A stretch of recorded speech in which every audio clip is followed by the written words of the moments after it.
senang jadi apa YouTuber. YouTuber iya. Soalnya ya untuk info hotel.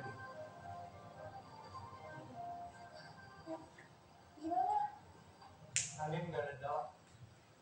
Kayaknya ini masih ada di sebelah sini. Kita sekarang.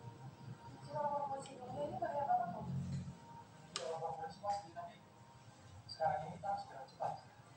Tadi dalam air. Kita naik mobil lagi nih. Kita coba.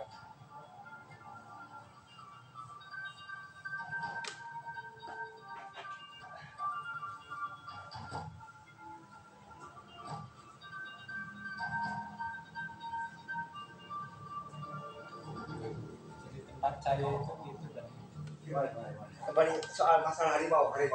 Harimau itu dari saya kecil itu masih banyak hutan di belakang saya. Jadi harimau itu dari hutan, dari pinggir-pinggir sungai itu baru ke tempat saya.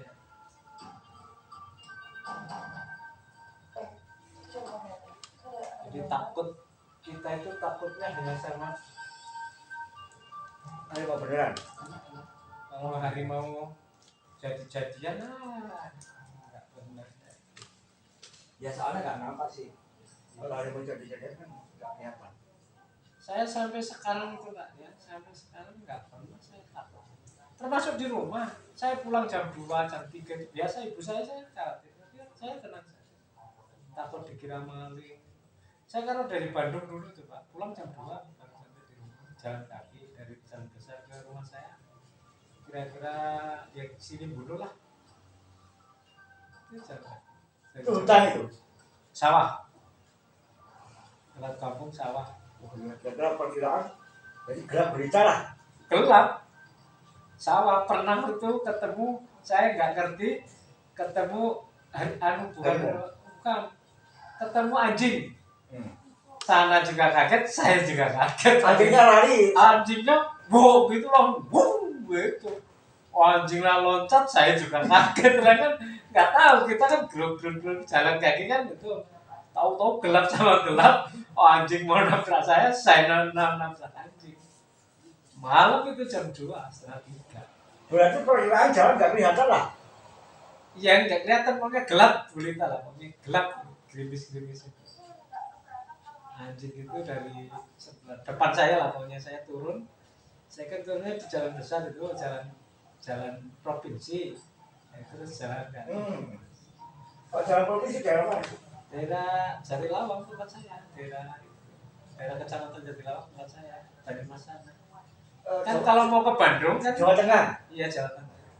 Kan kalau mau ke Bandung kan dari lewat dekat rumah saya itu jalan provinsinya itu kan dari Jogja, terus Jogja, Solo, Purwokerto, Bandung kan lewat rumah saya. Pokoknya kalau dari Purwokerto mau ke Bandung itu jalan provinsinya lewat dekat rumah.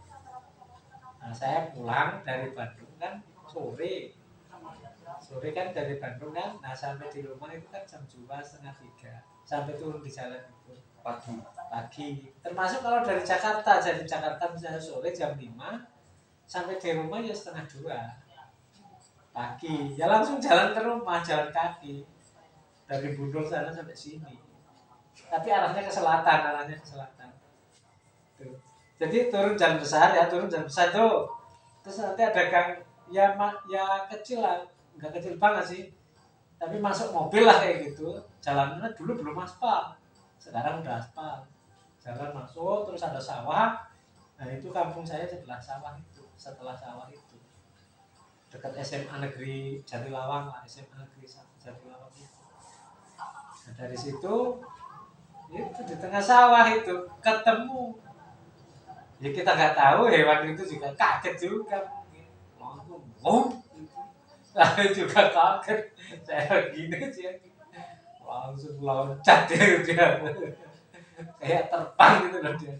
Biasanya itu kalau bangsa-bangsa hewan buas itu begitu kaget kan dia seperti hanya kita kaget, begitu kaget kan refleks mainnya. Dia kayak nerekam. Iya, loncat di depan saya. loncat mau apa loncat lari?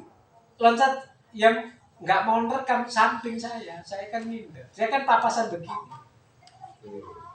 Jadi loncatnya mau nerekam kayak mau nerekam gitu. Tapi di samping saya. Kalau kena saya ya saya kena cakat.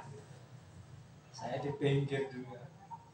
Dia mungkin tahu kita, tapi saya kan nggak tahu. Begitu saya, wow gitu kan udah kaget. Wah, loncat dia. Langsung dia juga dikira saya mau mukul juga. Dia kaget juga. Saya juga kaget juga. Iya. Orang yang mungkin kenapa itu? Ya, kalau saya kan manusia kan nggak lihat kan gitu, dia hitam gitu. Nah, kita kan nggak tahu itu. Wah, anjing, aku langsung gitu. Ya, setelah itu ya saya nggak lari nggak apa-apa, tapi kan ho sama gitu. Maksudnya saya yang sana mungkin lihat saya gitu kan, saya tapi yang nggak lihat. Gelap itu, tahu-tahu, gitu, itu udah loncat saya juga, wah kan saya langsung palang kuda. Itu pernah jam 2. Nah, yang aneh lagi begini.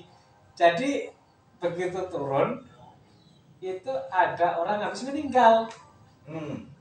Meninggalnya sore udah dikuburin. Ya. Meninggalnya karena gantung diri. Nah, yang di depan itu. Iya di rumah itu.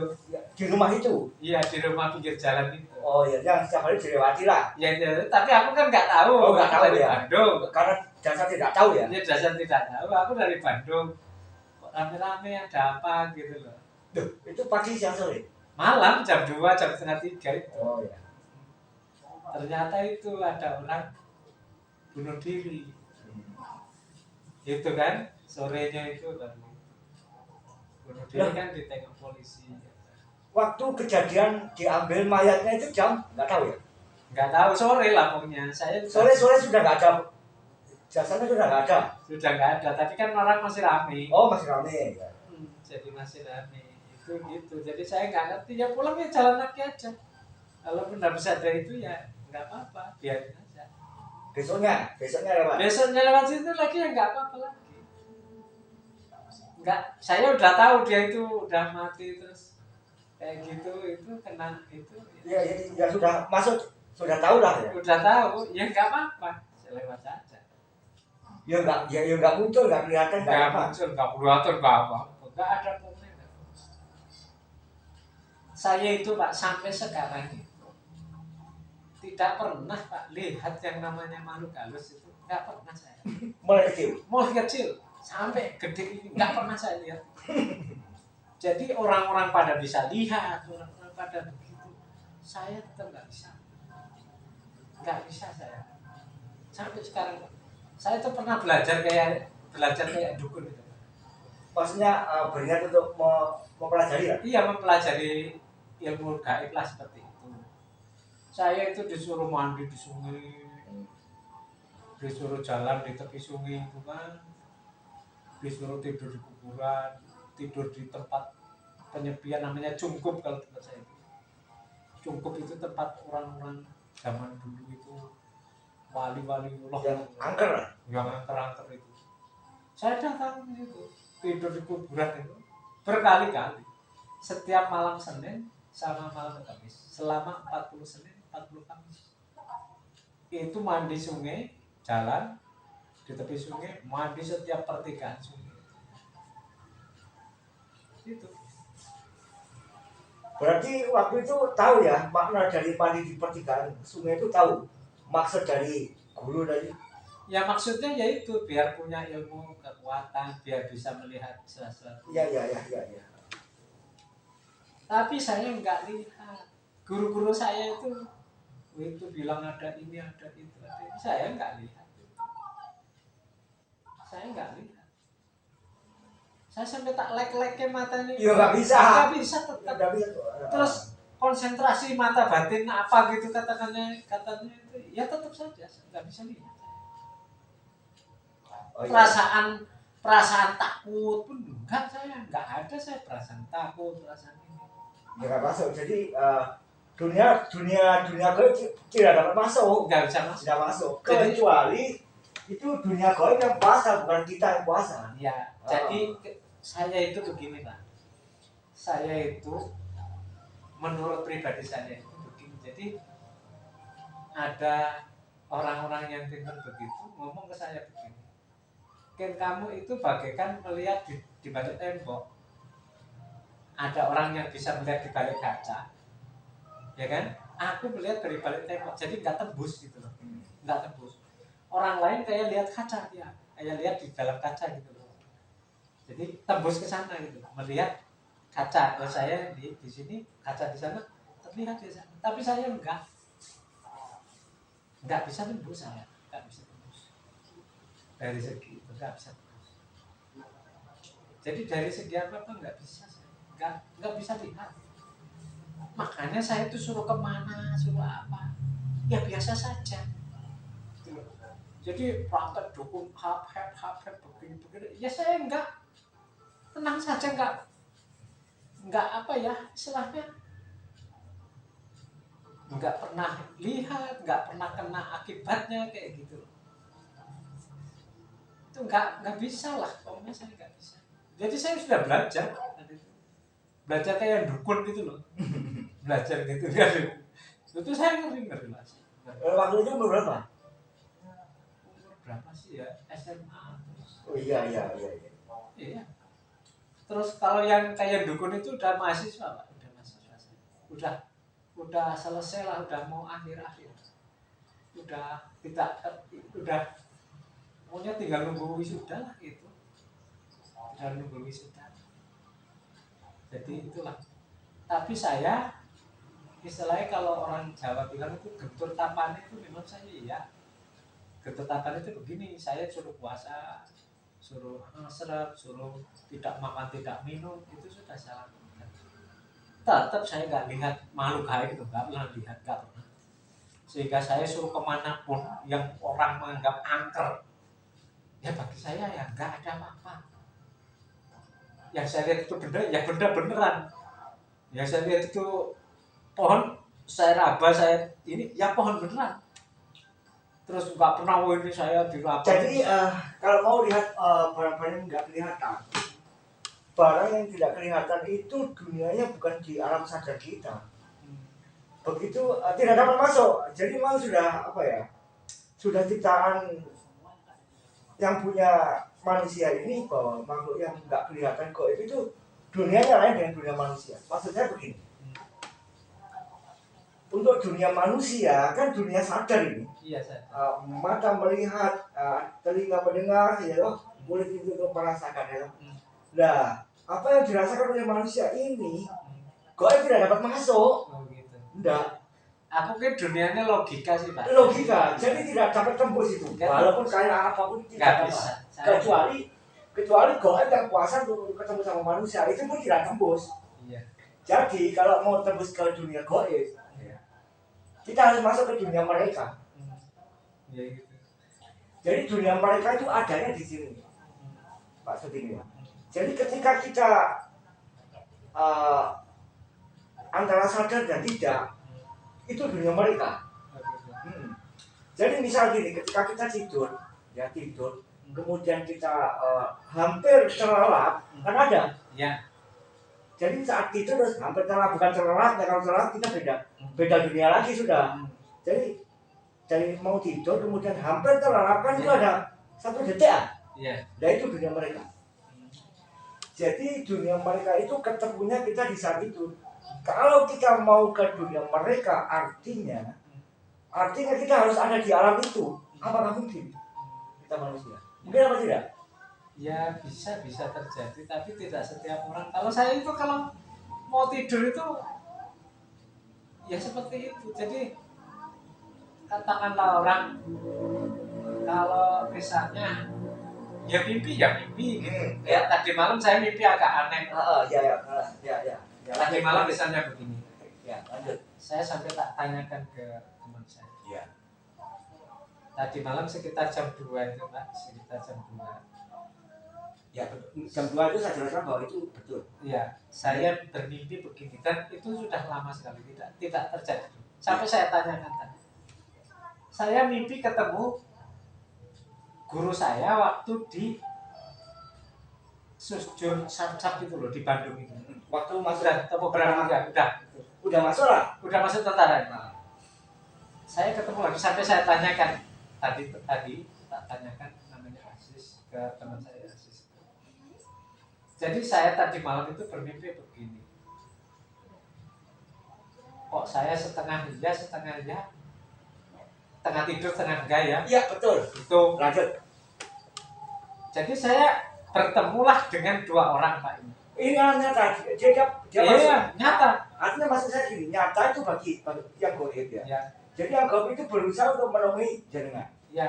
Masuk ya, lanjut. Jadi ada dua orang yang itu. Jadi satu Pak Engkos namanya, satu Pak Surahman.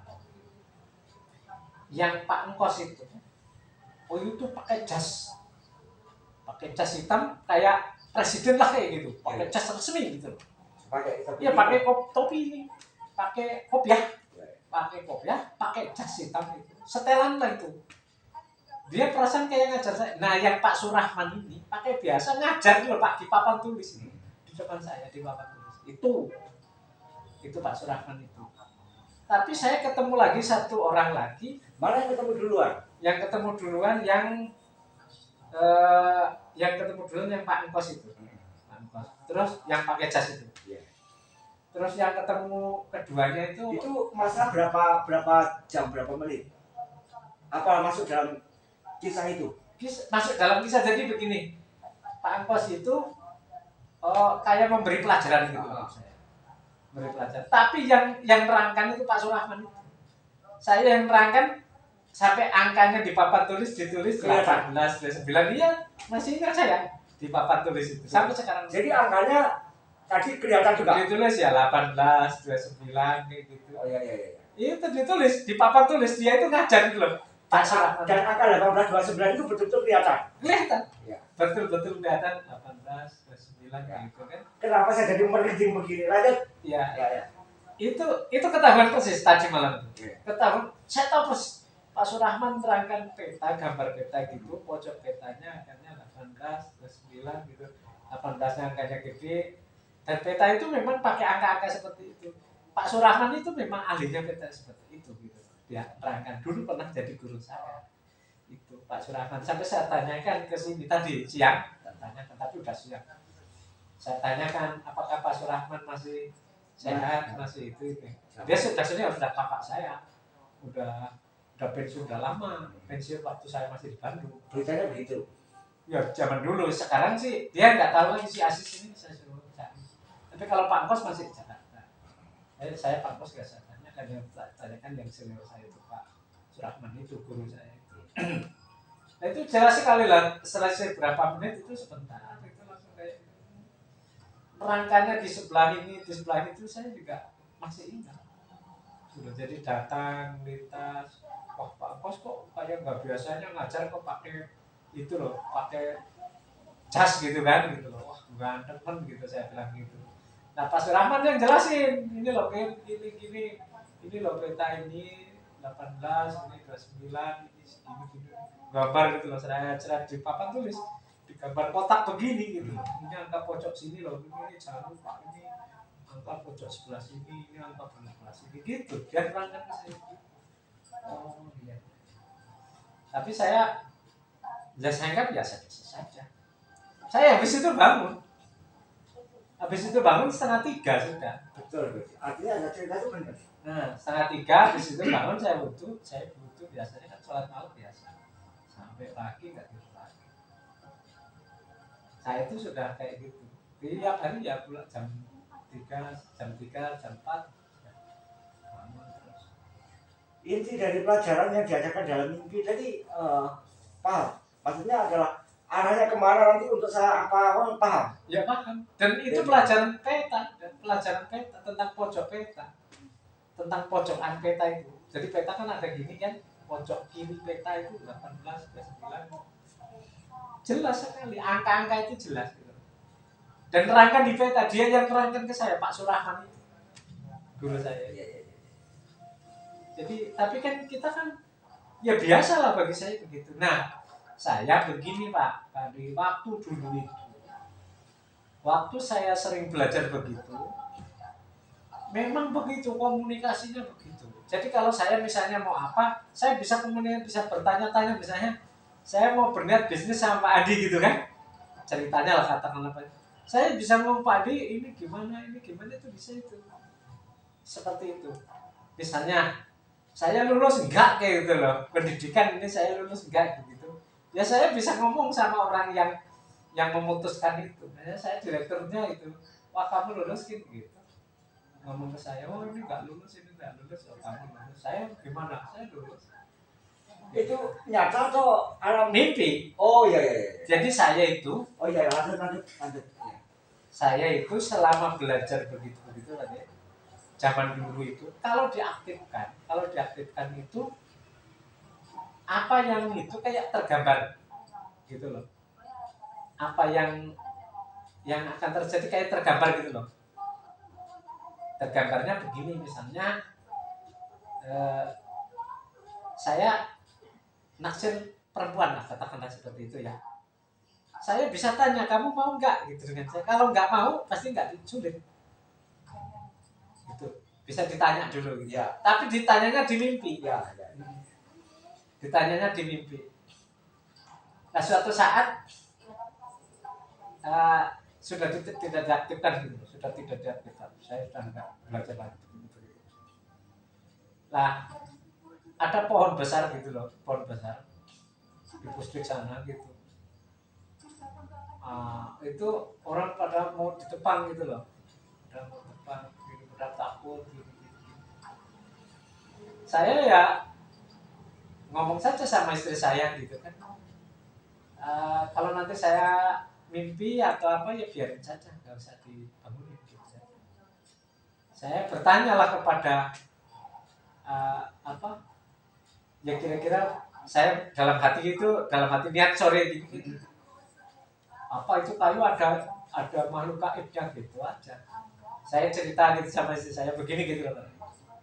Itu misalnya pohon itu yang gede itu ada makhluk gaibnya enggak kayak gitu misalnya. Wah nggak ada apa-apanya paling begitu ya. Saya bilang begitu sama istri saya. Tapi itu katanya mau ditebang gitu kan. Orang-orang pada wah itu ada jinnya, ada ini pak itu ada ini. Itu orang-orang bilang gitu. Kok ada saya bilang gitu. Nah, satu saat saya mimpi gitu loh, kayak mimpi bahwa pohon itu ada gajahnya pak. Lah menurut guru-guru saya itu, kalau kamu mimpi pohon itu ada gajahnya, ada ularnya itu biasanya ada makhluk gaibnya. Wah itu, wah keluar gajahnya pak, keluar gajahnya, ada ngejar saya. Dalam mimpi. Iya dalam mimpi. Lanjut. Ngejar, gajahnya yang gede satu, yang anak-anak satu, anak-anak ngejar saya. Wah, pukul saya ini pergi. Gitu. Lalu saya bilang sampai itu pohon gitu ya Pak kebakar. Oh ada yang ngaji di situ. Ini beneran ngaji beneran. Maksudnya didoain sama Ustadz Ajeng. Itu didoain di situ. Aku bilang nggak ada apa-apanya gitu aja. Kalau nggak berani negor sini saya tak motong. Tak negor gitu. Maksudnya kan nggak bisa kalau nggak berani nebang gitu kan. Itu kan ada real estate mau dibangun di situ. Gitu. Tapi itu pohon itu di belakang kantor saya. Jadi itu tanahnya nggak dibeli atau tanahnya milik masyarakat lah. Itu nggak boleh dibeli karena ada kuburannya. Saya tetap aja nggak ada apa-apanya. Tapi kata ya dulu waktu belajar gitu, pohon itu ditanya kamu ada itunya, ya itu kalau nggak ada gajahnya, ada ularnya atau ada makhluk apa kayak gitu. Itu bertarung dengan saya Pak dalam mimpi itu. Ya itu saya bisanya hanya begitu saja, begitu saja, nggak bisa dengan itu. Kalau menurut saya artinya kalau ditelisik itu lebih tinggi. Itu lebih tinggi soalnya alam bawah sadarnya nembusnya ke orangnya. Kalau saya ya begitu. Jadi begini, pernah lagi saya diisukan wah nggak lulus begini gitu. Saya bilang saya sudah tahu saya lulus, saya bilang gitu. Tenang saja kalau mau diluluskan lulus saya lulus ya. Dalam hati itu saya tenang. Orang sudah semua nggak ngomong nggak lulus. Saya bertanya pada orang yang Saya hanya di dalam batin saya ngomong begini. Ya kalau memang saya mau lulus ya diberi apalah, firasat lah apa indikasi apalah. Saya ngobrol sama orang itu. Dulu namanya direkturnya kan pernah namanya Pak Subowo itu. Saya di dalam mimpi itu berkomunikasi, Pak, oh saya Pak Direktur, saya lulus nggak sebetulnya. Saya tanya aja, lulus sih, lulus. Nggak apa-apa. Lulus kamu, lulus benar. Itu walaupun dididiknya tahun depannya, saya langsung begitu. Tapi setelah kesini itu Pak, saya nggak saya aktifkan lagi, nggak, maksudnya nggak puasa, nggak apa-apa. Jadi kalau satu lise itu Pak sedikitnya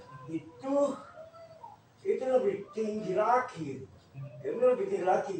Soalnya menjurus ke bahasanya adalah gini, dalam tubuh manusia satu orang ini kan ada jin kori itu jelas ada, kemudian walaupun ada jin tetap ada, jin kafir, jin yang ada yang mengkori diri kita itu ada.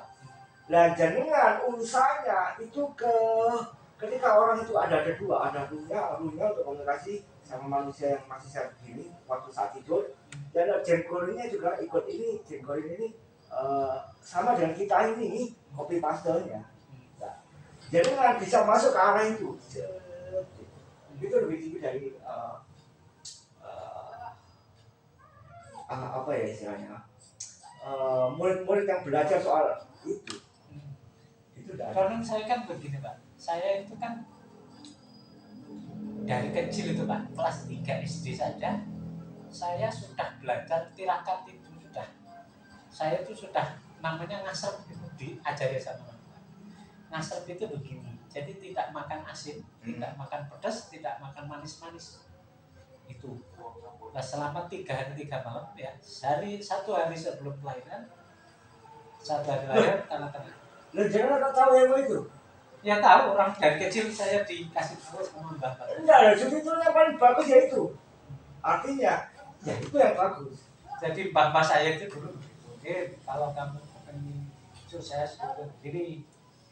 Jadi kalau tanggal lahir, hari lahirnya ini, misalnya kamu kan lahirnya Jumat Kliwon.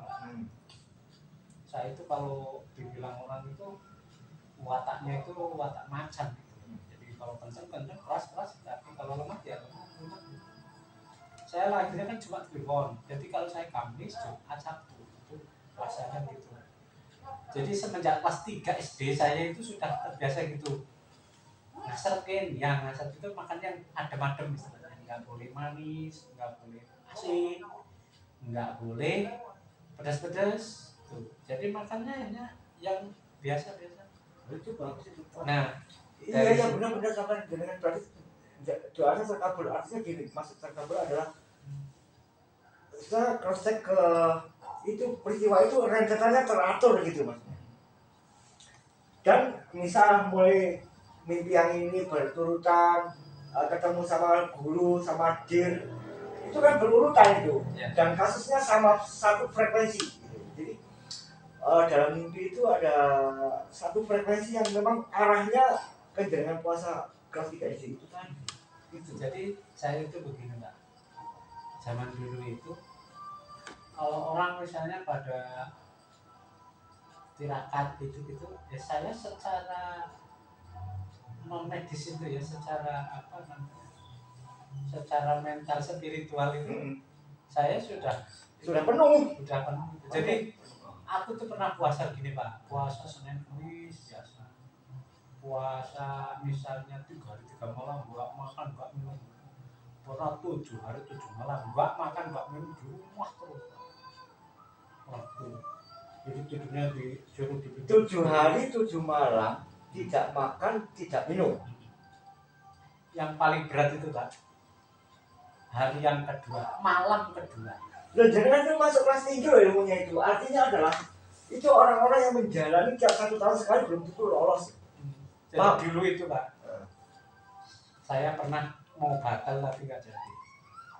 Jadi mau puasa 3 hari 3 malam ya enggak, 3 hari 3 malam nggak makan nggak minum itu. Lalu saya ketahuan sama bapak saya kan gini, ketahuan itu sama bapak saya itu begini. Jadi saya sudah ngelakoni udah 2 hari 2 malam itu. Hari yang ketiga itu dilelang gini. Jadi bapak saya kan punya sawah itu kan panen. Panen sudah jadi gabah, ditaruhlah di depan gilingan padi. Waktu itu mau hujan. Saya kan kalau lagi ngelakoni begitu kan nggak boleh keluar tuh Pak. Kata guru itu kan nggak boleh keluar, kamu harus di dalam rumah saja. Tapi bapakku kan sawahnya jauh itu, lewat sini sampai mana ya? Sini lah jauh lah. Sini hampir sampai lewati sawah jauh sih. Tapi sawah semua ini rumah saya sawahnya tengah. Hampir 2 jalan satu yang kedua saya. Perjalanan 1, 2, 3, 4 kilo. Ya 1 kilo lah jauhnya. Tapi sawah terus. Sini rumah sana sawah. Lah waktu bapak mau berangkat antara jam 9 itu dia nanti kalau mau hujan dibantu dilintasi kayak gabah itu loh. Nah bapak saya itu trip pertama pulang jam 12 kan duhur itu kan pulang kan membawa 1 karung atau 2, 3 karung lah pakai sepeda kan itu dibawalah ditaruh di depan gilingan padi tuh numpang jemur di sana gitu loh. Udah itu yang kemarin dijemur di sana kan udah. Nah bapakku itu langsung habis duhur itu ngomong ke saya, nanti kalau mau hujan itu ditengok di sana jemurannya di depan gilingan padi gitu. Wah iya ngomong gitu. Bapakku kesana lagi sana kan masih panen ini. Yang udah sampai di rumah sudah ditaruh di sana. Tapi saya tahu. Bapakku tahu bapak saya udah puasa hari ketiga. Tapi yang tahu bapak saya. Yang lain nggak pernah tahu. Termasuk orang yang di. Waktu itu kelas berapa? Udah mahasiswa. Oh mahasiswa ya. Udah mahasiswa hampir selesai.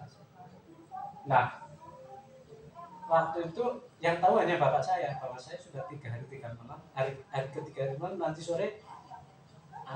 Bukanya nanti sore gitu. Udah 3 hari 3 malam. Suruh bapakku ngomong gitu saja.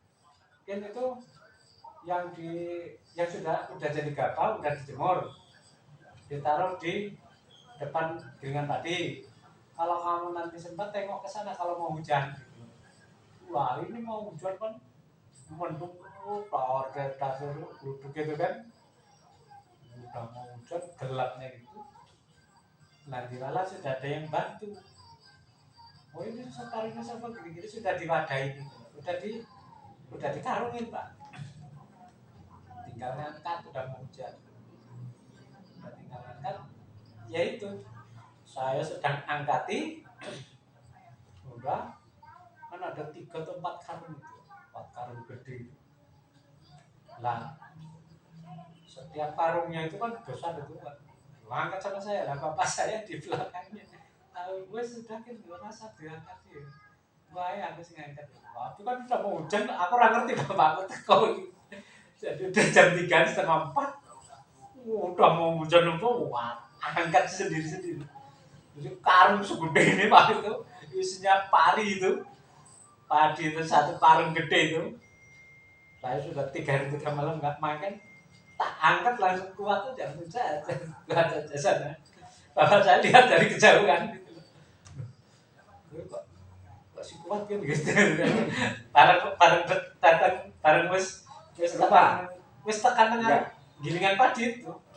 Dia kan wis panennya wis diangkat wis apa sih ngangkat aku itu. Loh, si kuat deh. Asik gitu. Dia tanya ke saya masih kuat itu. Masih kuat itu asik. Lo puasa. Terus kenapa? Terus orang tak kira kuat ngangkat gitu apa aku itu like tak kira kuat ngangkat kuat lah gitu. Terus dia kayak karung telur segede ini tuh loh kok kuat kan gitu. Lah itu baru orang-orang tahu bahwa saya sudah 3 hari 3 malam nggak makan nggak minum ngangkat segitu besar kuat ke sana Pak. Padahal badanku kecil. Nah waktu itu informasi dari mana? Ya, maksudnya dari mana sudah puasa 3 hari. Bapak Oh, itu iya. kan baru cerita, kalau bapakku nggak cerita sudah diangkat di sana semua, Iya. nggak tahu, kan nanya ke saya. Loh, kok kuat kan gitu? Loh kok kuat kan, pokoknya sing neng gilingan padi itu kan, di gilingan padi kan orang banyak. Namanya kuat ngapain gitu? Kok bapakmu tanya kok kuat gitu? Ya gitu aja, aku ngomong ya itu saja.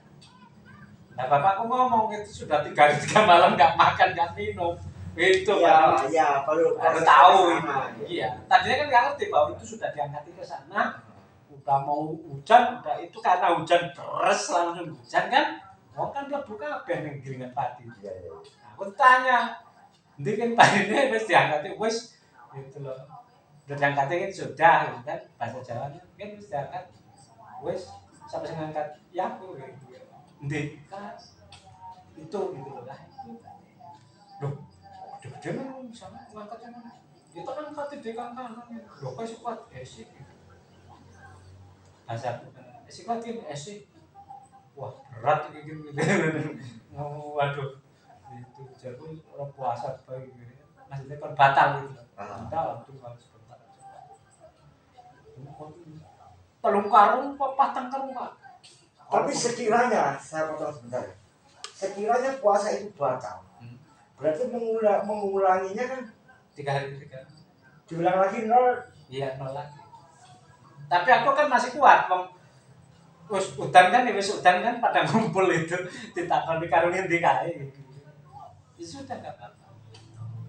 Rasa orang batal sikit brak aku ngomong gitu. Dari bapak. Batal lagi brak, kuat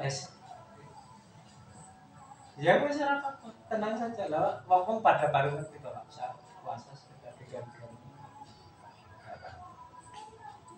Enggak apa-apa, orang itu sudah biasa. Waktu puasa 3 hari 3 malam itu enggak ada perasaan lapar haus itu enggak ada. Enggak, yang paling berat ya itu malam kedua paling berat. Pokoknya 7 hari 7 malam, 3 hari 3 malam mau berapa hari berapa. Yang berat itu malam kedua, Pak. Godaannya apa malam kedua itu? Rasanya panas. Ora kar-karuan wotok koyo dikuyuk-kuyuk gitu. Itu rasanya wis ora karuan, makanya kon turune kon ngarep itu. Loh, waktu itu hari keduanya atau hari berikut hari ke-1 juga tidur di Ya, itu? hari ke-1 juga di depan itu. Hari ke-1 tidur di belakang atau depan? Depan. Maksudnya depan itu Di dalam rumah tapi di dalam rumah tadi depan pintu. lanjut. Jadi Gurunya kan ngomong kan kalau kamu mulai nanti tidurnya malam. Tapi kan merasa turun kan. ya. Misalnya mulai malam ini ya, mulai ini. Ya, mulai tidur nanti. Tidur situ nanti. Belum. Tidurnya sampai jam 4 besok. Terus habis itu yang berat itu tadi malam kedua.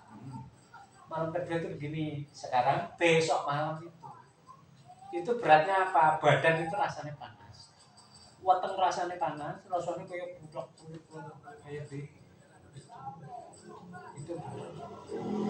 itu betul. Nah, seketika tidur di situ kan katanya lihat ini kata orang-orang itu. Saya juga nggak lihat apa-apa. Hari ke-1 2 enggak? Enggak. Ya, lanjut.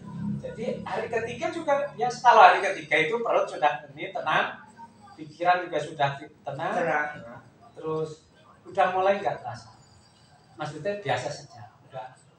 Udah Itu hari tidak ketiga. Kalau yang hari kedua tadi pikiran yang tidak tenang yang bagaimana? kan perut panas kan, wetengnya panas, awaknya kayak panas loh. Badan itu kayak terasa panas. Panas itu kayak sumuk gitu loh. Kayak sumuk banget. Jadi tidak dingin, tidak merasa. Kalau dingin kan rasanya jaketan gitu loh. Ini enggak, malah kayak mau dibuka kayak terus perut kayak dikucek gini, kutuk gitu. Karena mungkin perut itu panas ya. Jadi panas, rasanya panas. Terus orang iso turu. Jadi wetenge itu kan kuyak gitu wetenge gitu. Jadi perut kayak kroyak-kroyok, awaknya rasanya panas. Lah, tidak apa-apa. Lah malam ketiga udah mulai tenang. Artinya tenang tidak seberat itu, tidak sepanas itu malam kedua. malam keempat kalau 7 hari 7 malam ya tenang lagi sudah.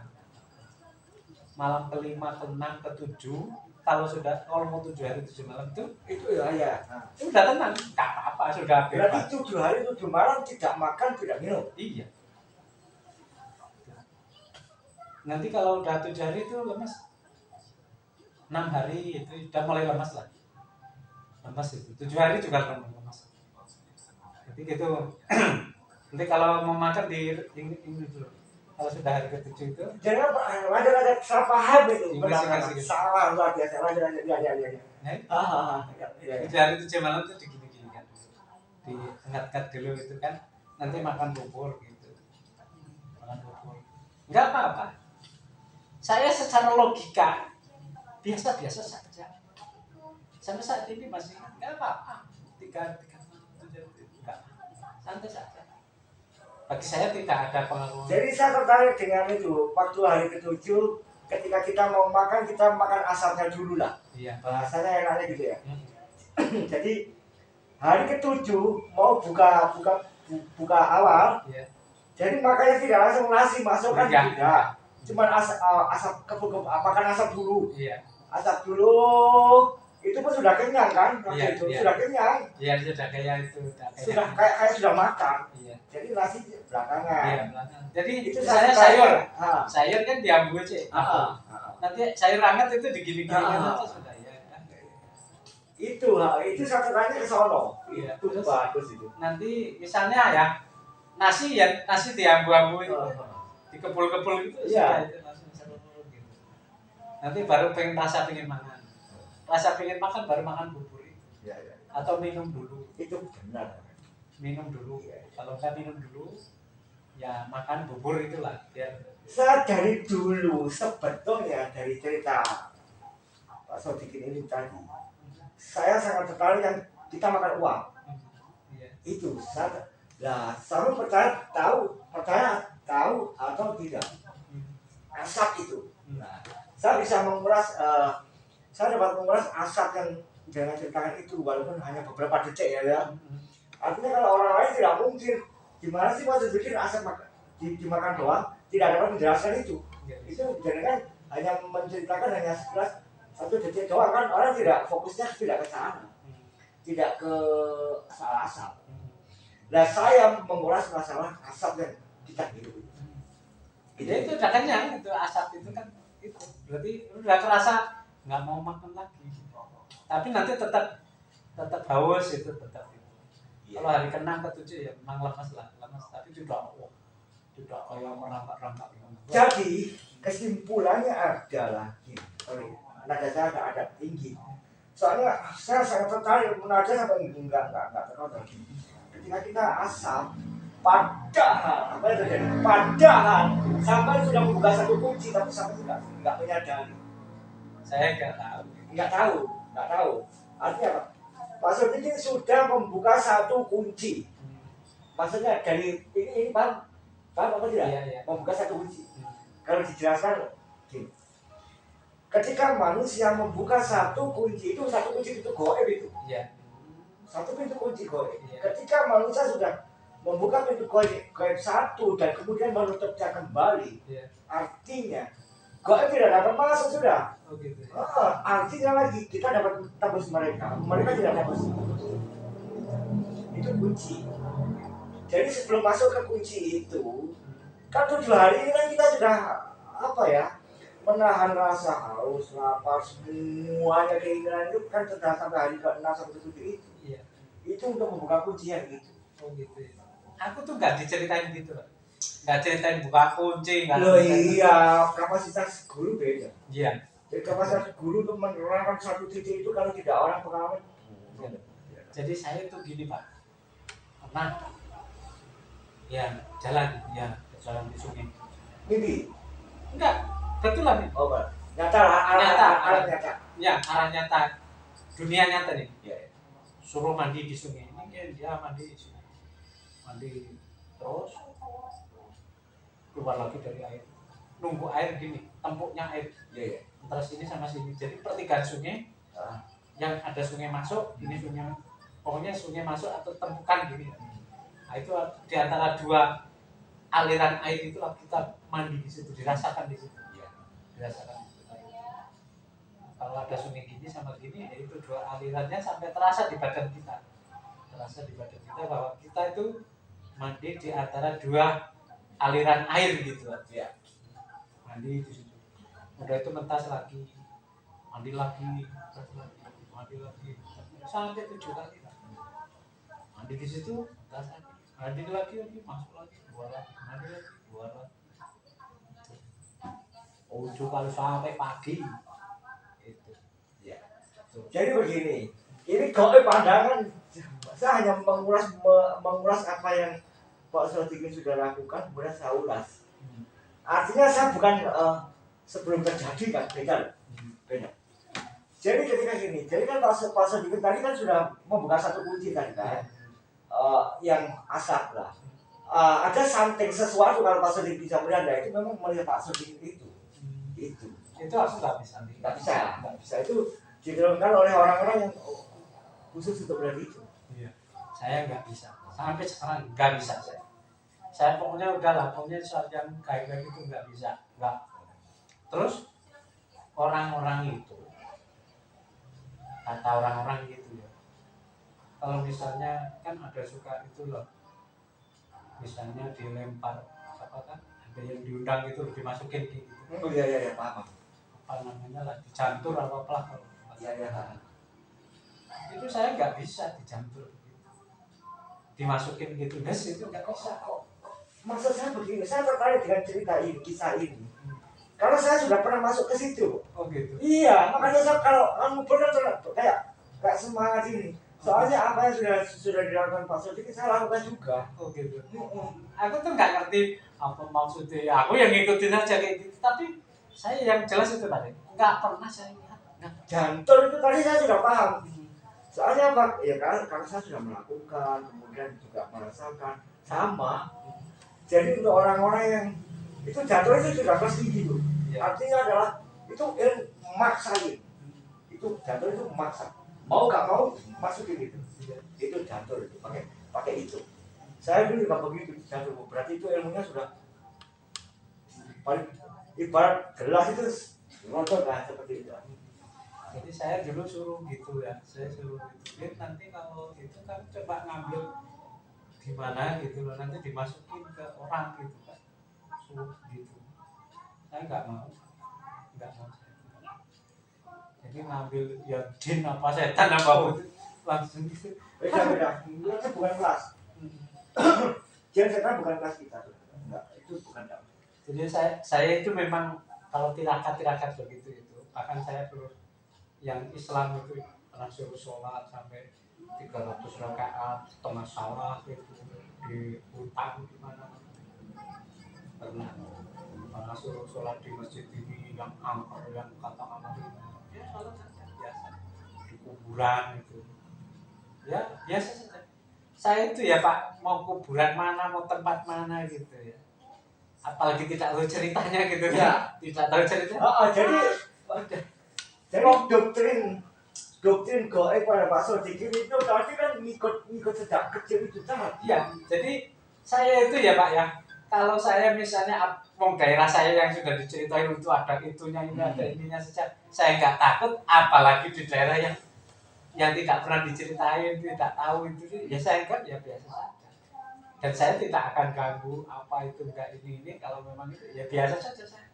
Nggak pernah saya takut, nggak pernah saya terhadap hal seperti itu. Dan saya tidak ganggu, tidak ini, tidak itu, enggak. Saya ya biasa begini saja. Kalau misalnya orang gaib kok mau ganggu saya, mau memperlihatkan, ya silakan aja.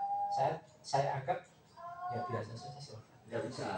Artinya begini, sudah nggak dapat. Nggak dapat. Soalnya Pak Sodikin sudah kunci duluan. Iya. Udah kunci memang. Sudah kunci nggak dapat. Kalau nggak dapat, jadi saya paham apa yang dikisahkan Pak Sodikin itu otomatis sudah kunci. Iya. Tidak mungkin. Iya. Jadi Tidak mungkin. Ibaratnya itu gini, mau ketemu presiden lah kan sudah garisnya sudah ada nih. iya. Nggak dapat. Mau di cari dari nggak dapat, ini sudah melewat. Iya. Itu bahasanya gitulah. Makanya saya kan di TikTok itu kan ada gitu loh. Orang tak nakut ke saya entah gimana. Ada cerita ke saya begini. Pas begini itu ini nanti bapak dikasih makanan ini itu gitu kan. Nanti suruh ngikut nurut sama dia gitu kan, gitu katanya. Ah, mana sini? Saya langsung gitu aja. Sini tak makan nih kalau memang suruh makan sama orang itu, ya tak makan saja gitu. Dia bawa ini bawa itu tak makan saja gitu. Orang-orang pada apa istilahnya kepelet lah istilahnya Ya, ya, ya. kepelet gitu kan. Saya enggak maksudnya ya tenang aja ya saya biasanya enggak kepelet enggak apa enggak. Saya tetap enggak gitu. Karena memang gitu, saya punya keyakinan dan saya punya kemampuan, nggak bakalan saya bisa ketemu. Ya nggak bisa no, saya paham no. Itu seperti itu. Kunci itu sudah tinggi, Pak Suzuki. Kunci waktu kelas 3 aja sama pendudukan sama mahasiswa. Itu kunci semua loh itu. Iya, jadi saya itu pernah yang aneh-aneh Pak itu. Aneh-aneh artinya gitu. Bisa puasa Senin Kemis itu kan biasalah Islam itu kan. Yang aneh lagi begini. Puasa hari ini sakpuluhan istilahnya ya. Sakpuluhan itu air satu teguk, nasi segini, sepuluhan itu sekepel gini sini. Bukan sekepel gede ini, sakpuluhan gini. Sudah. Hari pertama itu. Hari kedua 20-an, air 2 teguk. Ya. Tuh. Jadi setelah yang tadi itu puasa ngasar itu sudah biasa, yang rutin itu. Habis itu baru itu. Mangan sakpuluhan hari pertama, hari kedua 2 air 1 teguk, hari kedua 2 teguk. Udah. Kalau sudah klek sudah nggak boleh lagi minum. Sampai besok lagi hari ketiga 3 tegukan, ya sudah. Udah 3 hari 3 itu, 3 hari 3 tegukan ya sudah. Selesai. Itu aja. Itu udah pernah dilakukan sama saya. Jadi puasa yang 1 tegukan, 1 itu terus mutih gitu loh Pak, mutih kan harus makan nasi yang itu, nggak boleh makan yang selain itu kan. Itu ya biasa saja. Bahkan saya pernah suruh, katanya mau dikasih ilmu apa ya namanya kidang kencana apa ilmu kejawen. Saya tuh suruh puasa rawat itu begini, jadi tidak boleh makan, tidak boleh masuk rumah dan tidak boleh makan makanan yang dimasak selama minimal 7 hari. Tapi harus masuk ke hutan, maksudnya tidak boleh masuk rumah. Makanannya harus yang di sana. Ya. Itu. Kalau mau itu punya ilmu itu kita kencana itu. Suruh hidupin. Kalau kamu mau belajar ilmu kita kencana, ini mantranya. Kamu mulai hari ini atau besok kapan silakan kamu ke hutan sana. Tidak boleh kamu pulang ke rumah makan apa yang ada di sana yang tidak dimasak. Mau pojok-pojokan boleh, mau ada nasi apa pisang mentah atau pisang itu silakan, mau pisang matang kalau ada pas di hutan ini silakan. Itu boleh, tapi nggak boleh keluar masuk, nggak boleh masuk rumah selama 7 hari 7 malam harus di luar. Makanannya harus yang ada di alam sana, nggak boleh makan yang dimasak atau dikasihkan ini. Makan yang ada di sana, pucuk atau umbi-umbian yang bisa dimakan silakan. Mantranya itu dikasih. Itu nanti kalau untuk lari biar kenceng itu apa? Itu namanya ilmu kidang kencana gitu. Terus saya pernah sama mbah saya itu, mbah saya kan katanya punya kantong macan gitu loh Pak. Punya ajian kantong macan itu katanya. Itu mbah saya itu, tapi sampai meninggal nggak dikasihkan ke saya. Ada namanya Mbah Kartamajaya, jenggotnya segini putih, orangnya pakai ikat-ikatan gini, kemana-mana jalan kaki Pak. Sampai kemarin meninggalnya belum lama, kira-kira 5 tahun. Itu.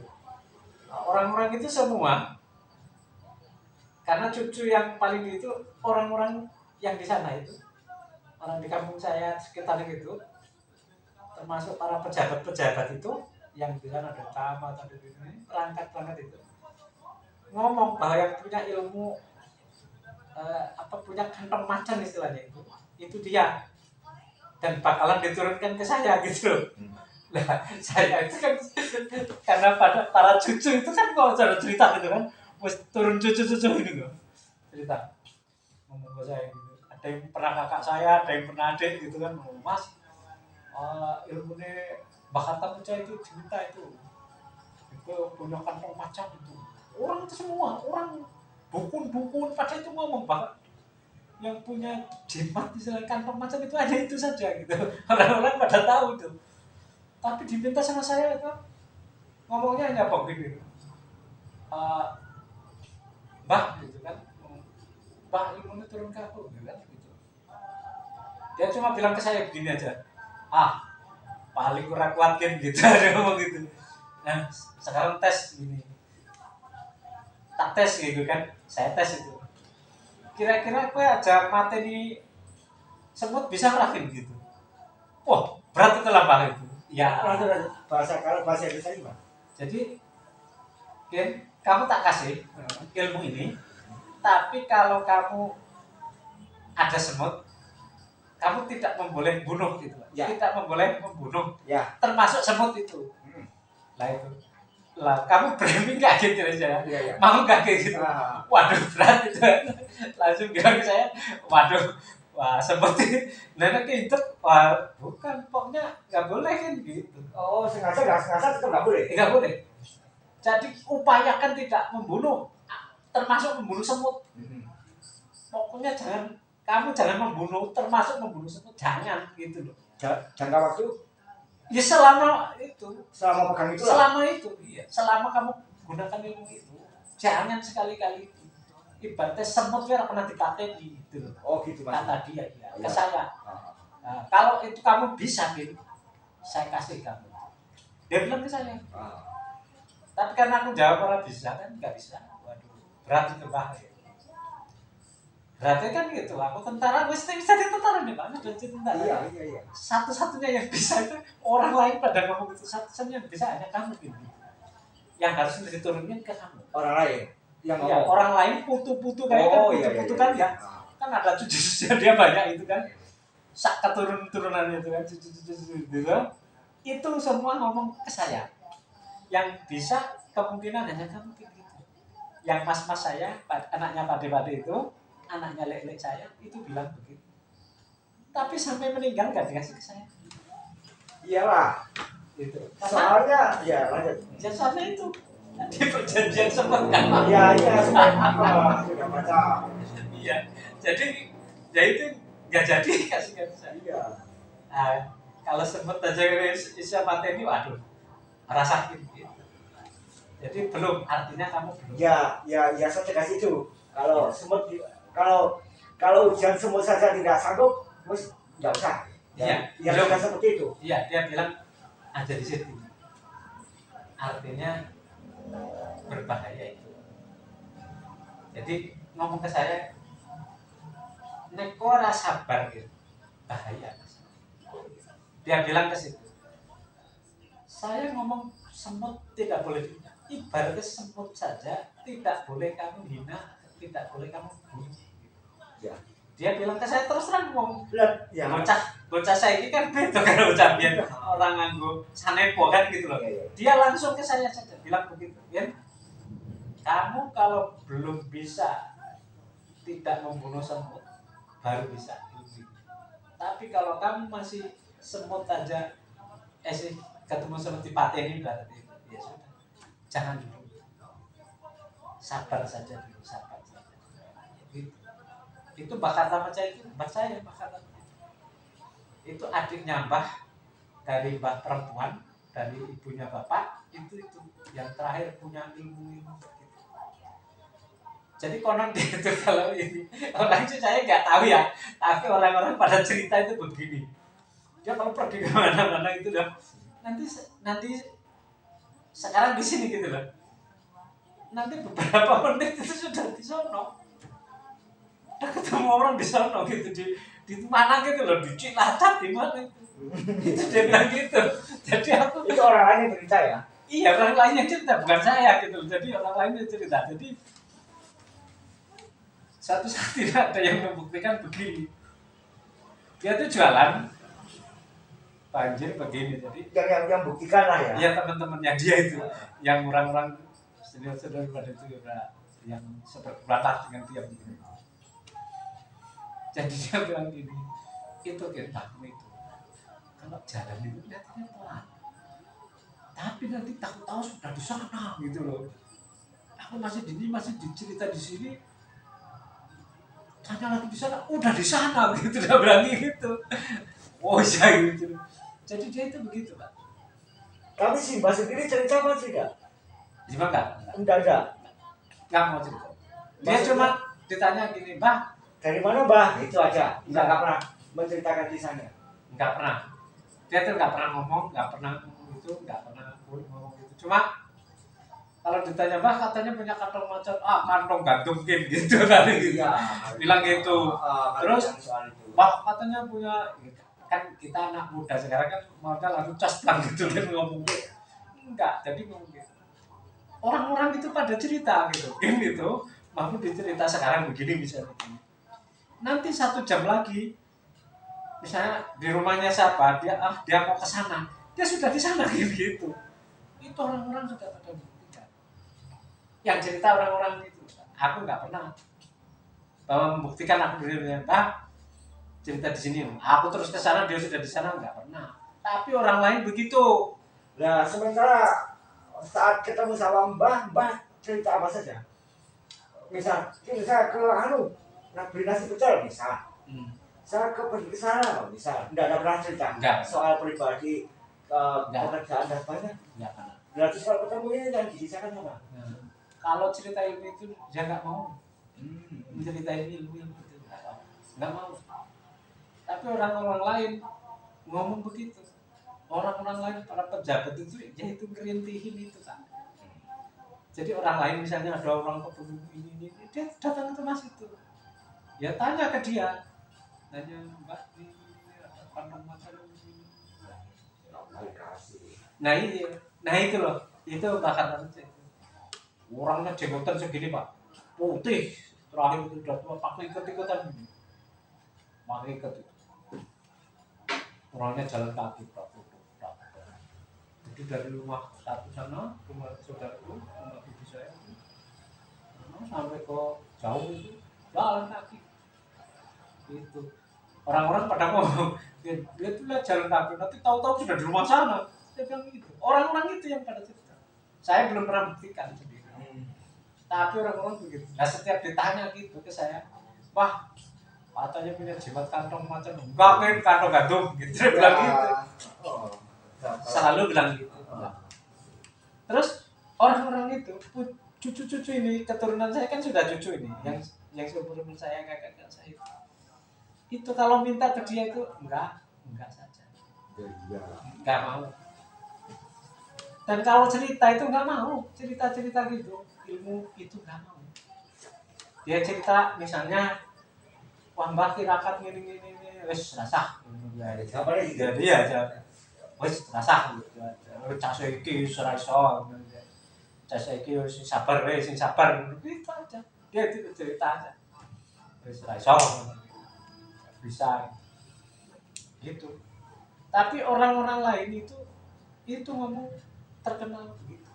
Terkenal bisa istilahnya jalan cepat lah gitu ya. Jalan cepat entah dengan apa ilmunya dia. Dalam waktu yang tidak lama di sana ada temannya itu yang gitu jalan bareng tahu-tahu sudah di depan sana ketemu kok di sana gitu itu benar gitu. Jadi pernah jalan bareng gini ceritanya kan dagang bareng gitu Pak, yang sebaya dulu itu dagang bareng ini bawalah barang-barang itu perabotan rumah dipikul bareng ini dia jalan sama-sama gitu tahu-tahu sudah depan sana temennya itu kakimu biar waktu dodol kan gue tuduk gue capek gini dodol aku ngerti melakukan ini berapa tahun di depan sana dia bilang kayak gitu. Ya itu orang-orang yang pada yang sebayanya dia lah ya. sebayanya dia. Nah dari situ kan anak cucu kan pada diceritain karena dia termasuk yang tua itu yang lama meninggalnya itu dia itu yang lain udah pernah meninggal itu ada dia yang mungkin 90 hampir 100 tahunan mungkin aku nggak tahu berapa umur tapi jelas rambutnya udah putih semua, jenggotnya panjang segini, putih gitu. Nah, orang-orang begitu. Tapi ya itu. Tapi ibu saya saja waktu saya mau minta apa kantong macan itu, ibu saya nggak usah nih, pelarati bilang gitu. Itu bahasa nyatanya. Iya, ibu saya bilang gitu. Bahasa nyata. Jadi ibu saya bilang gini, ibu asli saya, ibu kandung saya gitu kan.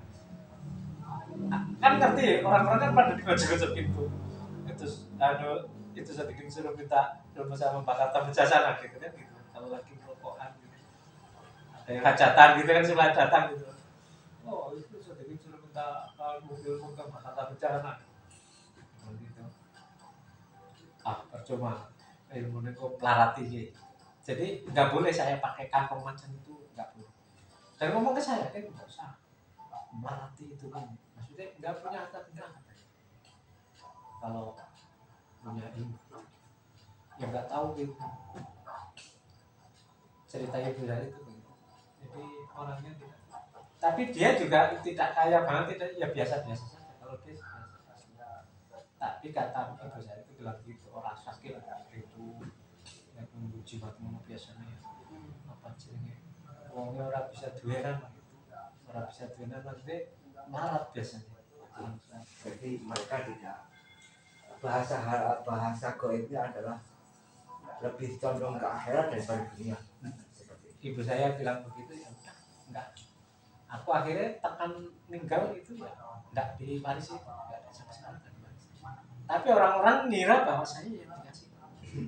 Orang-orang cucu-cucu yang itu tuh keluarga itu dari pade-pade saya, paman-paman saya, cucu-cucu, anak-anaknya, cucu-cucunya itu ngomongnya diturunin ke saya. Karena setiap ada cucu atau anak atau yang apa yang pernah sama dia itu mendekatin ke dia bilang enggak dikasih. Tapi apa dia pernah ngomong mau dikasihkan ke saya juga nggak tahu sama cucu-cucu yang seumur bawah saya itu.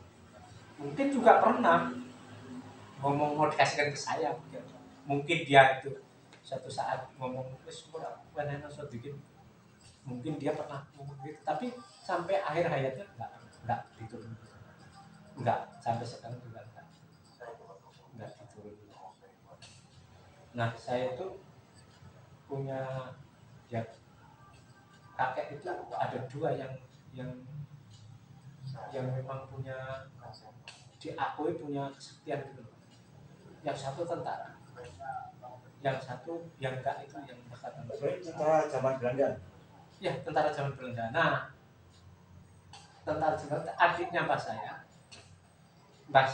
namanya Mbah Mataris. Mbah Mataris adiknya namanya Mbah Rakis. Ini nyata ini Pak. Ini Mbah Mataris punya adik Mbah Rakis.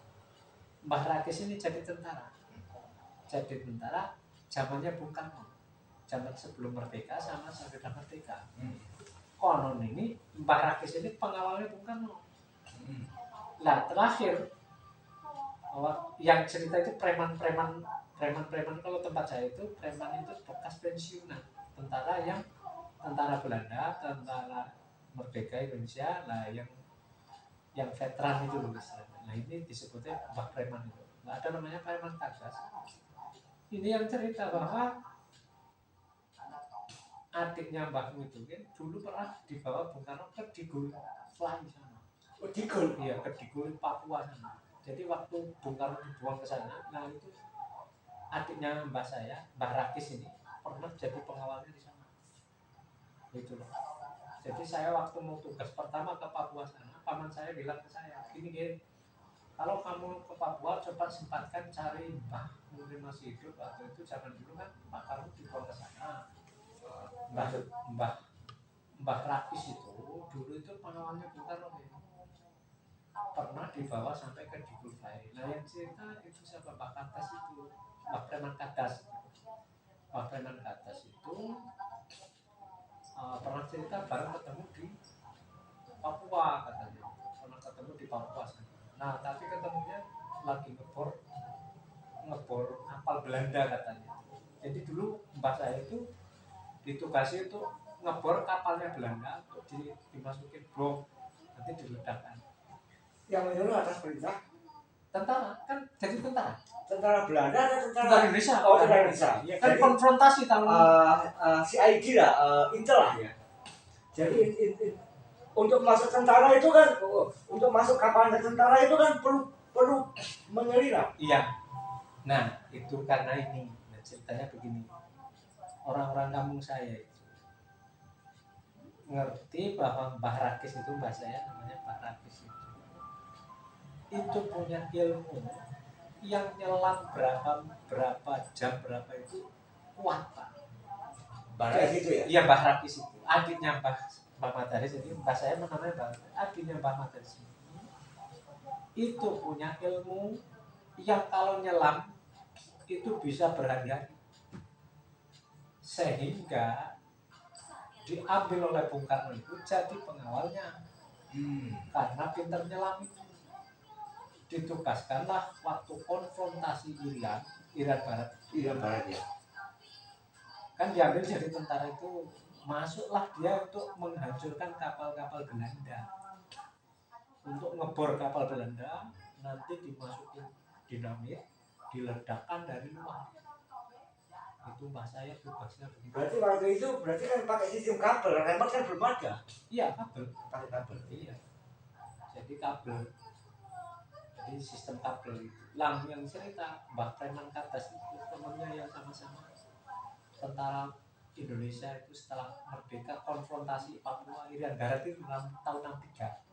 Nah, itu dia pulang Mbah Kartas, nah mbah saya yang Mbah Rakis nggak pulang. Oh, berarti masih ke sana. Sementara Bung Karno posisi di sana.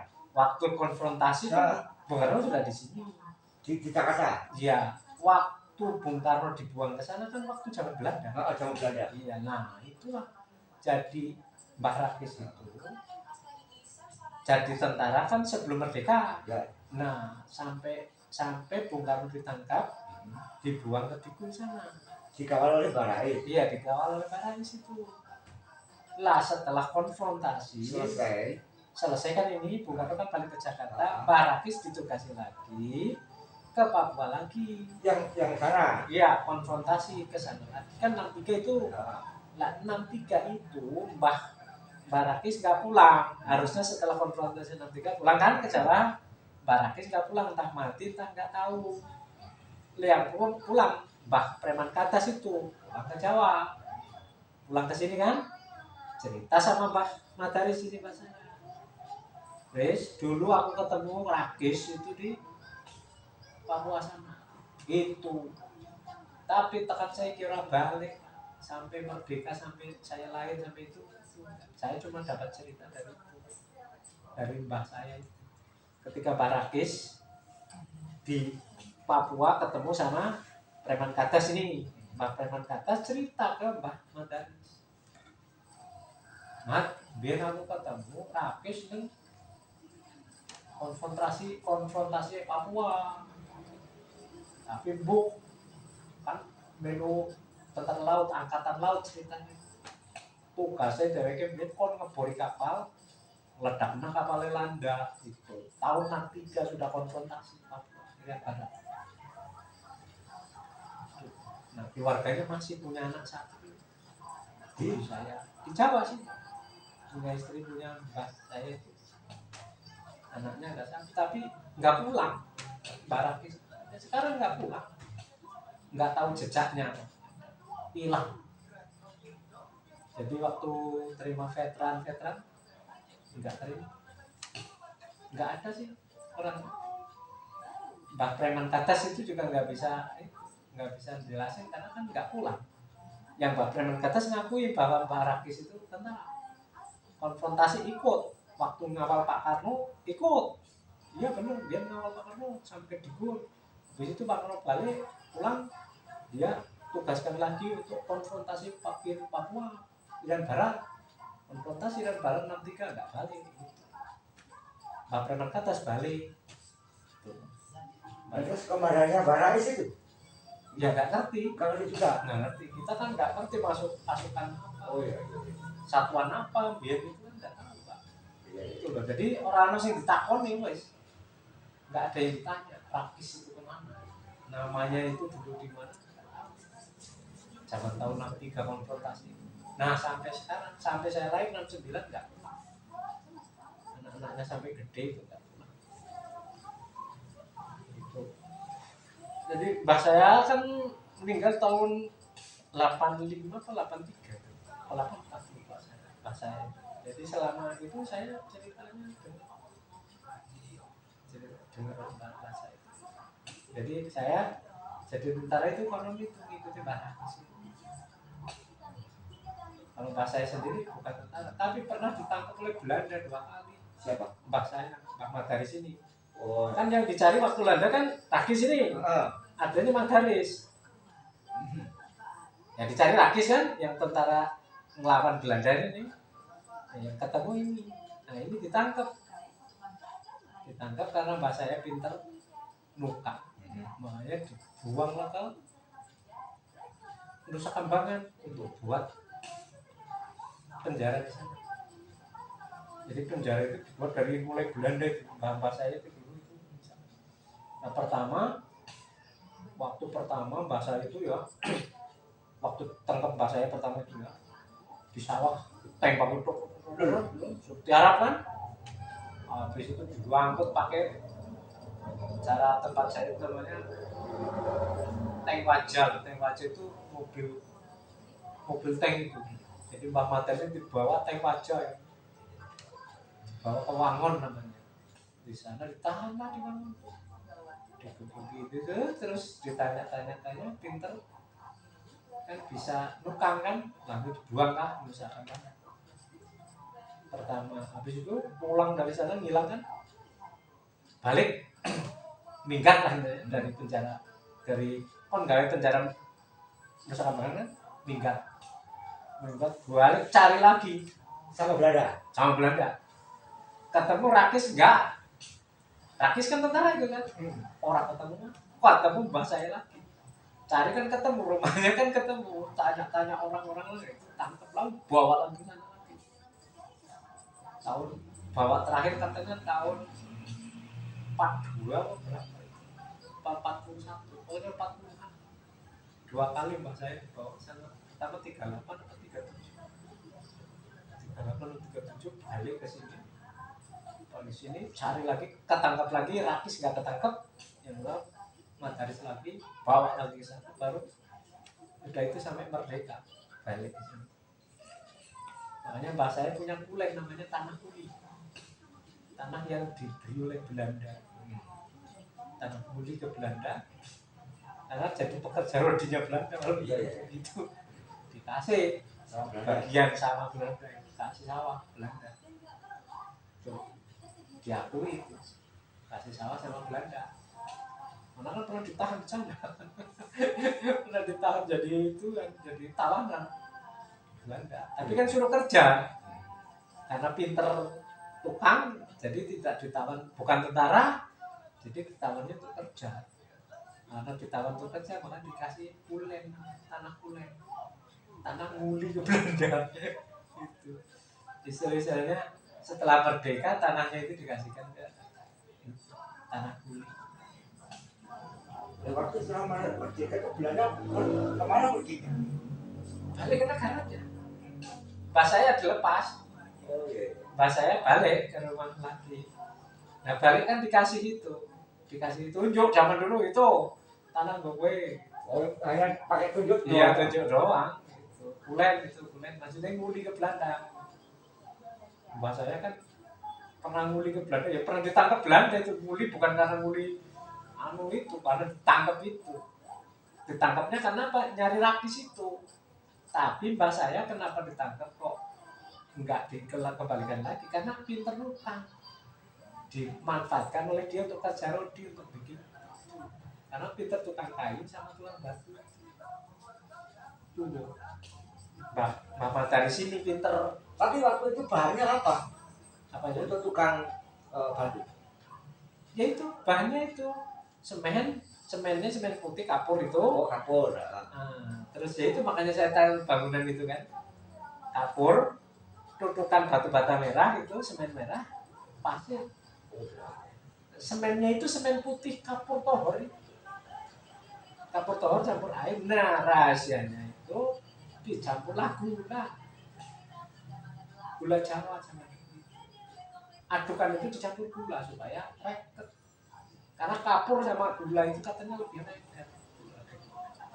Jadi bangunan-bangunan air zaman dulu itu kata bahasa itu dicampuri dengan gula. Ya enggak gula sekilo enggak. Tapi ada unsur kapur, unsur batu bata merah itu, pasir, sama ada gula. Makanya gula kalau kena ini kan lengket ini Pak. Itu kayak gitu. Sama saja dengan ngelem kaca pakai telur. Itu juga. Marmer dilemnya pakai telur Pak. Marmer kalau gumpal, refill pakai telur lemnya. Gitu. Kalau nggak pakai telur nggak jadi. Kalau pakai telur lengket itu sama saja dengan batu itu dilem pakai telur. Zaman-zaman dulu itu. Pas saya kayak gitu. Jadi saya itu jadi tentara topografi dari cerita-cerita belum buku ini. Besar gitu. Yang mbah-mbahku itu dulu karena ngikutin Mayungin itu kayak gitu terus ditangkap. Ya bisanya jadi kuli bangunannya Belanda. Kebuki dulu, tapi kan kerja rodi Pak. Nah itu dikasih namanya tanah kulen. Karena nguli ke Belanda. Kulen itu setelah merdeka dikasih tanah kulen itu diacungi. Oh zaman dulu ya nggak dikasih tanah, nggak kasih itu begitu saja. Karena ditangkap disuruh kerja rodi baru dikasih, setelah merdeka dikasih tanah.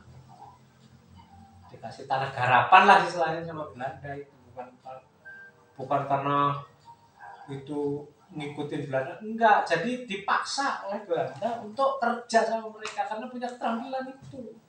Kalau nggak punya keterampilan jadi paksa. Rakyat biasa, apalagi berontak kayak gitu ya. Yang dicari sebetulnya itu Rakis adiknya yang tentara beneran. Kalau Rakis ketemu tembak pasti. Pateni lah. Rakis nggak ketemu. Karena Barakis ini yang pintar nyilem itu. Jadi kalau udah dikejar lari masuk ke air ya udah hilang ya, masuk ke dalam juga.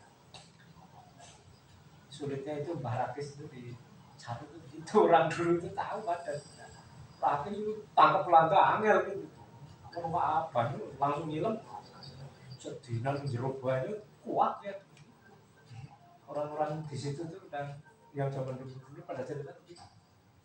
Nah, saya cerita Rakis bisa nyilem punya cincin apa gitu, warnanya biru tua, makanya Mbak Matrakis ya, Mbak Mataris ya, Rakis itu punya jaji apa itu, punya cincin yang bisa dibawa selam itu. Apa jadi kalau bawa selam pakai itu enggak gitu. Kata mbah itu orang-orang itu pinter itu, Rakis itu pinter nyilem, pinter nyelam gitu. Karena punya ilmu apa lah boh itu, anggang siluman apa ilmu rekan-rekan aku yo ya zaman biyen ilmu saya ilmu pengetahuan baik. Nah yang nurun ke teknis itu kayak saya ini ya ikut Mbak Madaris itu.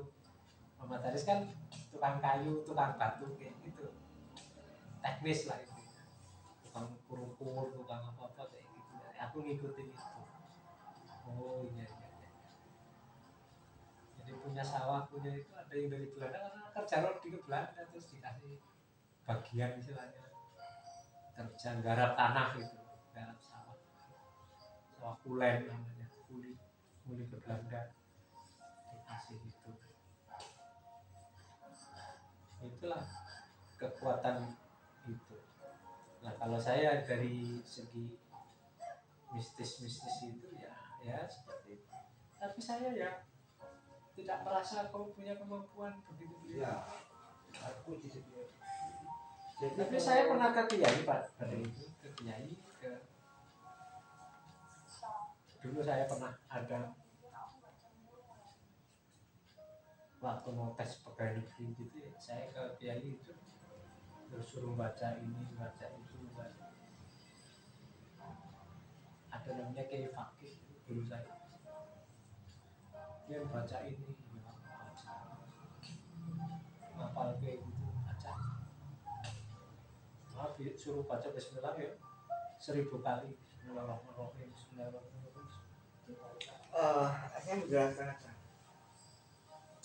Ketika ke Pak Sadikin itu membaca sampai 1000 kali kan, kan tidak mungkin kita manusia adalah manusia yang memang kita di dunia nyata ya. 1000 kali Bismillah ya. Bismillah, Bismillah, Bismillah, Bismillah, Bismillah. Nah, pada saat membaca itu kan 1000 kali itu ibaratnya adalah sebuah perjalanan. Ya jadi kita mengulas sedikit apa yang ada di dalam kepala manusia. Jadi kepala manusia ketika kita zikir, Bismillah itu kan 1000 itu kan hampir terus nggak usah dihitung waktunya. Itu ibaratnya adalah sebuah perjalanan ya. Bismillah, Bismillah perjalanan. Lah sebetulnya perjalanan itu kan ada yang menghadang gitu. Ada yang lewat ya. Perjalanan Bismillah itu anggap aja bahasanya enaknya adalah kita naik Bismillah ya. Ketika perjalanan Bismillah sampai 1000 kali ya, itu sebetulnya kan kita masuk ke dunia gaib yang kita tidak sadar. Nah, pada saat baca Bismillah itu ya yang jelek-jelek hilang semua ini. Ada yang ngikut seperti itu. Jadi saya dulu itu Pak, kalau mau tes itu hanya suruh baca itu 1000 kali. Tes besok saya mau baca. Gitu. Terus pernah lagi suruh membaca surat Yasin 40 kali. 40 kali. Nah itu untuk khusus Pak.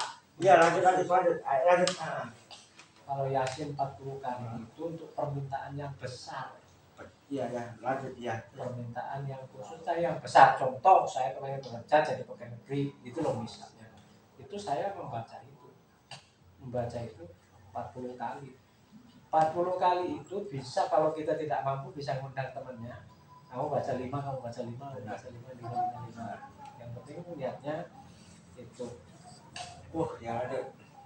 Makanya saya baca 15 kali, 10 kali ya biasa-biasa saja saya. Baca Yasin ya paling 1 jam selesai. Berapa jam itu sudah hafal itu? Selesai 1 kali selesai. Itu normal. Baca Yasin 15 menit itu normal. Normal itu sudah hafal itu artinya. Iya.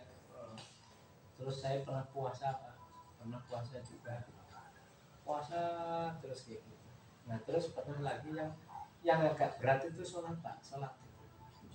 Ya, 1 malam 100 rakaat sampai pagi. Mulai tadi maghrib. Sholat tuh. Masuk 300 rakaat dulu. Wah. Setengah melayang. 100 rakaat. Saya tidak tahu, guru-guru saya kan orang kejawen Pak. Tapi kok tahu itu dari ilmu apa? Itu nggak tahu juga. Apa itu di ilmu kejawen ada bukunya apa? Nggak tahu saya juga. Dia kan cuma ngomong saja ke saya kan gitu loh. Coba sholat 100 rakaat gitu. Gitu. Jadi seperti itulah seperti itu. Coba kan misalnya sholatnya sholat hajat gitu kan. Terus pertama baca rakaat pertama ya, baca qul huwallahu ahad 10 kali. 10 rakaat pertama. Rakaat kedua 20 kali. Rakaat ketiga 30 kali. Rakaat keempat 40 kali. Nanti 100 itu penjelasan. Gitu loh. Benar apa enggak ini saya juga enggak tahu. Tapi saya pernah itu kan sholatnya sholat hajat 10, 20, 30, 40 katanya udah 100 kan. Iya baca Quran. Rakaat pertama 10 kali. Nah, rakaat kedua 20 kali, 20 kali. Rakaat ketiga 30 kali. Rakaat keempat 40. Ya benar kan? 100 ya. Ya itu. Saya tidak tahu, padahal yang guru-guru saya kan orang kejawen. Berarti Marokan lah memang. Jadi Marokan. Empat. Ya, ambil salah satu Marokan berarti 100 kali ya itu. Iya, 100 kali. Itu kalau sholat hajat itu begitu. Sholat hajat. Nah, padahal guru saya kan orang kejawen, tidak tahu sholat. Saya terus terang saja nggak ngikuti itu karena guru-guru saya itu tidak sholat. Enggak sholat. Nggak sholat. Jadi dia itu orang kepercayaan. Orang kalau tempat saya kan ada nyantri sama nyandi. Nyandi itu kepercayaan. Jadi rasa sholat, rasa sembahyang. Iya ya betul. Aneh juga ini kalau belajar masalah subuh jauh ini. Iya kan itu rasa sembahyang gitu. Jadi dulu ada kiai yang namanya entah kiai siapa, dia bilang sebetulnya dakwahnya orang susah-susah sembahyang, nggak usah susah-susah sholat, tapi dia malah nggak sholat sendiri, malah nggak sholat, nggak sembahyang malah. Ada namanya desa Pekunjan itu begitu alirannya. Nah, guru saya ini dari Pekunjan itu, dari Pekunjan itu, ini dari Pekunjan ini, sehingga dia bilang tidak usah sholat. Bismillahirrahmanirrahim, Bismillahirrahmanirrahim. Itu loh Pak. Itu yang bikin saya itu terus tua kesini itu ragu-ragu itu gitu karena guru-guru saya orang kejawen. Nyandi istilahnya, bukan nyantri. Ya itu loh. Nah begitu saya kan dulunya nyandi nih Pak. Nggak sholat ini. Nah begitu akhir-akhir ayatnya mbah saya ini nyantri. Nyantri itu. Jadi saya terkenal. Kenapa saya dulu berguru ke kejawen? Karena dulu mbah saya itu orang-orang kejawen seperti itu. Mbah dari sini. Tetapi setelah kesini ada ketemu namanya Mbah Kiai Sanirpan. Mbah Kiai Sanirpan itu ngajari mbah saya dari mulai wudu, sholat itu saya ingat persis. Jadi sampai meninggal itu mbah saya sudah sholat, sudah wudu. Tadinya nggak pernah. Tuh. Jadi dia dari wudu begini saya masih kecil sih ikuti mbah Sanirpan itu. Mbah Kiai Sanirpan ngajari mbah saya wudu. Gandeng dari percayaan dari nyandi ke nyantri. Kalau nyantri kan sudah sholat 5 waktu. Itu dari dia ngajari wudu aku lihat itu. Oh nyantri nyandi itu gitu. Nah, itu loh. Dulunya mbah saya itu nyandi itu nggak usah sholat Pak. Dan nggak usah percayaan. Puasanya sirih, lincir, perih, bisa mangan Pak. Tapi orang mangan sego. Wah ini saya tewok, rokok, oleh itu loh, nyandi itu sendiri. Tetap saya kisah ono, lah guru-guru saya orang nyandi itu. Makanya begitu kesini saya agak ragu gitu loh. Nyandi sama nyantri. Lambah saya nyantri terus akhir ayat nyantri sholat itu tadinya nggak pernah sholat Pak. Saya ingat itu sekitar tahun 75 loh, saya belum sekolah tapi saya sudah ngerti, saya sudah kelas udah 5 tahun 6 tahun sudah ngerti, mulai ngerti wudu, mulai ngerti kan ngerti itu yang ngajari bahasa Nirpan ngajari bahasa saya tahu. Jadi saya 5 tahun 6 tahun itu kan umur 5 tahun 6 tahun kan saya udah ngerti wudu gitu kan. Oh diajari wudu, mbah saya diajari wudu aku melu gitu loh. Padahal dulunya nyandi itu. Makanya saya ngerti, oh jadi dulu nyandi sekarang nyantri. Nah saya itu keturunan bedogol itu di bawahnya. Jadi ada di sana namanya juru kunci Pak. Juru kunci di bawahnya namanya badal. Di bawahnya namanya bedogol. Jadi paling tinggi juru kunci itu punya kayak cukup kayak masjid itu loh, tapi kayak rumah kecil masjid tapi untuk pertapaan itu namanya juru kunci. Misalnya di sini ada kayak pertapaan itu kan, nah, juru kunci itu siapa? Kalau mau masuk ke situ itu juru kuncinya. Di bawahnya juru kunci badal, namanya badal. Nah, badal di bawahnya badal namanya bedogol. Jadi orang ketiga setelah juru kunci badal bedogol.